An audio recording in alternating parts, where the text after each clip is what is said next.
Before touching production identity systems, we need a safe place to experiment. In this section, we'll build a repeatable sandbox for Entra ID, Active Directory, connectivity, sync testing, troubleshooting, and rollback, so every migration decision is validated first. Let's anchor where we are. You've built the AD foundation, learned core Entra ID concepts, and designed the migration architecture with governance and rollback in mind. Now we move into implementation by preparing a safe sandbox for hybrid identity practice. Use the sandbox to prove your migration design before real users depend on it. Here, you validate synchronization behavior, identity naming, attribute flow, group scoping, and the password experience users will see. You also test the operational pieces: network paths, permissions, runbooks, admin roles, and rollback steps. The key boundary is isolation. Lab objects, policies, and sync changes should not touch production unless you have explicitly designed a controlled production pilot. Treat every exception as a change control decision, not a convenience. In the lab, think of hybrid identity as a controlled path from Active Directory to Microsoft Entra ID. Your domain controller remains the source for users, groups, and credentials. A separate sync server reads that directory data and sends selected objects to the cloud over outbound HTTPS. Keep the sync server off the domain controller so roles stay clean and troubleshooting stays easier. Before configuring anything, verify the two network paths that matter: internal access to AD and external access to Microsoft Cloud endpoints. Then document the topology, including your test identities, before you make changes. Now confirm the Entra tenant is safe to use. Make sure it is active, reachable, and intended for the lab, not a production tenant by accident.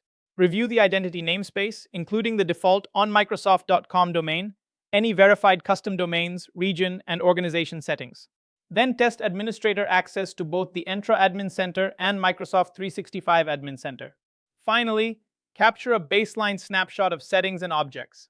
That gives you a known starting point and a way to track or undo changes. Licensing is what makes a lab realistic. If a feature requires Entra ID P1, P2, Microsoft 365, or a security add-on, assign that license only to the users who need to test it. You do not need to license every account. Instead, create a small set of personas: a standard employee, an administrator, a contractor, a service account, and a disabled user. Map each persona to the scenarios you want to validate, such as conditional access, identity governance, reporting, authentication, and productivity apps. This prevents false results and keeps costs controlled. Administrative access must not depend on the very system you are configuring. Create at least 2 cloud-only emergency accounts, often called break glass accounts, and keep them independent of sync and conditional access dependencies. For normal administration, avoid broad global administrator assignments whenever a narrower role will work. Separate admin identities from everyday user accounts, so email, browsing, and routine work do not share privileged access. Finally, protect privileged accounts with strong authentication, documented procedures, monitoring, and regular validation. Next, prepare the user sign-in namespace for the cloud. Microsoft Entra ID can only use custom UPN suffixes that you have verified, such as contoso.com or company.com. Ideally, the on-premises UPN already matches the user's future cloud sign-in name. That gives users one predictable identity everywhere. Problems appear when accounts use non-routable suffixes like .local. Those names may sync, but they create confusion and often require changes later. Fix mismatches first, then synchronize, so the first sign-in experience is clean. Treat Active Directory attributes as source data that must be trusted. Start with the identity fields. User principal name and SAM account name should follow your naming rules and avoid invalid characters. Then validate mail and proxy addresses carefully, because duplicates or malformed addresses often create the hardest sync failures. Also check profile fields like display name, so cloud profiles appear correctly. Define the standards first, then test against them. Clean attributes reduce sync errors, prevent duplicate identities, and make troubleshooting much faster. Also look for identities that could collide or join unexpectedly. The highest risk attributes are user principal name, mail, and proxy addresses. especially SMTP aliases that may exist in more than one object. Entra ID can perform a soft match when a cloud user appears to represent the same person as an on-premises user. That can be helpful, but only when the data is intentional and clean. If values are duplicated or mismatched, you can create hard conflicts or fragmented accounts.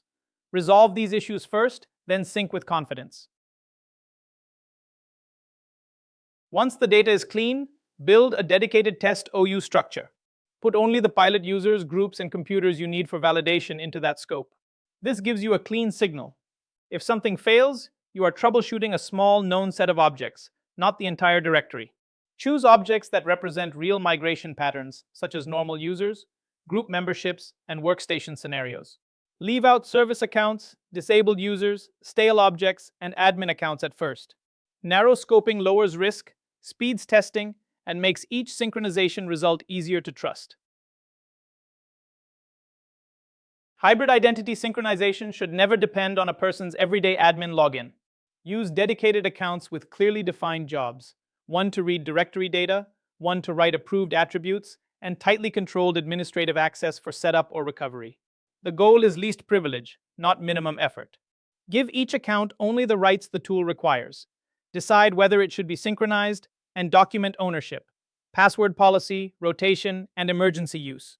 This prevents silent privilege creep and makes troubleshooting safer because every credential has a known purpose.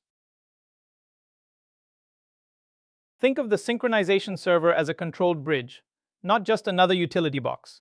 It should be a domain-joined member server running a supported Windows Server version for the sync tool you're validating. Place it where it can reliably reach domain controllers and where outbound HTTPS to Microsoft Entra ID is allowed. Avoid installing it on a domain controller unless a lab constraint truly requires it. Then confirm permissions before setup. Local administrator rights on the server, plus the required directory privileges in AD and Entra ID. Finally, prove the network path before installing synchronization tools. The sync server needs stable access to Active Directory internally and secure outbound HTTPS to Microsoft Cloud endpoints. Check DNS, proxy rules, firewall allow lists, and any SSL inspection that could break traffic. Make sure the operating system is current and supports modern TLS. Run connectivity tests from the actual server, not from an admin workstation. This pre-flight step catches blocked ports, name resolution issues, and certificate problems before they become sync installation failures. Strong hybrid identity starts with preparation. Before syncing anything, confirm tenant readiness, licensing, verified domains, admin access, and break glass accounts. Clean up Active Directory with aligned UPNs, healthy attributes, duplicate checks, and scope test OUEs. Then validate network paths and server requirements. With that foundation ready, you can implement Entra Connect Sync, compare Cloud Sync, and practice migration, troubleshooting, and rollback.